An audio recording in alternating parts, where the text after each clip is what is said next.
Data analytics, whether it can be data analyst or business analyst. As a data analyst, మీరు complex code రాయక్కర్లేదు. మీరు డేటాని చదివి companies కి పైసలు సంపాదించే ఇన్సైట్స్ ఇస్తారు. ఫర్ ఎగ్జాంపుల్, ఒక కామర్స్ కంపెనీ ఉంది అనుకుందాం. ఈ కంపెనీ ఏ లొకేషన్ లో ఏ ప్రొడక్ట్ ఎక్కువ సెల్ అవుతున్నాయి, ఏ ఏజ్ గ్రూప్ వాళ్ళు కొనుక్కుంటున్నారు, ఇదంతా ఒక విజువల్ ఫార్మాట్ లో చెప్తారు. ఆ బేసిస్ మీద కంపెనీ ఎక్కడ సర్వీస్ చేయాలి, ఎక్కడ అడ్వర్టైజ్ చేయాలి, ఏ స్ట్రాటజీ యూజ్ చేయాలి అని డిసైడ్ చేస్తుంది. ఒక్క ఇన్సైట్ వల్ల క్రోర్స్ ఆఫ్ రూపీస్ సేవ్ అవుతాయి అండ్ కంపెనీకి బోల్డ్ అంతా ఇన్కమ్ తెచ్చిన వాళ్ళు అవుతారు. కావాల్సిన skills 4. First one Excel, pivot table creation. So 2 weeks లో మీరు ఈజీగా నేర్చుకోవచ్చు. And number 2 SQL, basic queries data extract చేయడానికి just 1 month clear and consistent practice ఉంటే సరిపోతుంది. Number 3 Power BI Tableau. So visual dashboard create చేయడానికి కనీసం ఒక 3 వీక్స్ అన్న పడుతుంది పవర్ బిఐ అండ్ టాబ్లూ నేర్చుకోవడానికి. Number 4 business sense, numbers decision తో కనెక్ట్ చేయడం. ఇది చాలా అంటే చాలా ఇంపార్టెంట్ స్కిల్. సాలరీ రేంజెస్ వచ్చేసేటప్పటికి ఫ్రెషర్స్ 5 to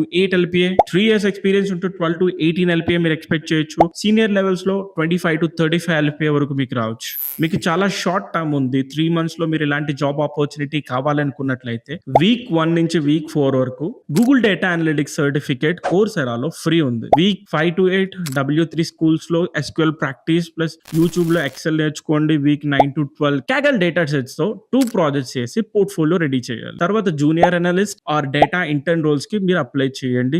ఈ ఫీల్డ్ ఎవరికి బెస్ట్ అంటే ప్యాటర్న్స్ ఫైండ్ చేయడం అండ్ పజిల్స్ సాల్వ్ చేయడం ఇష్టం ఉంటే it will be a right way for you. So ప్రతి ఒక్కరూ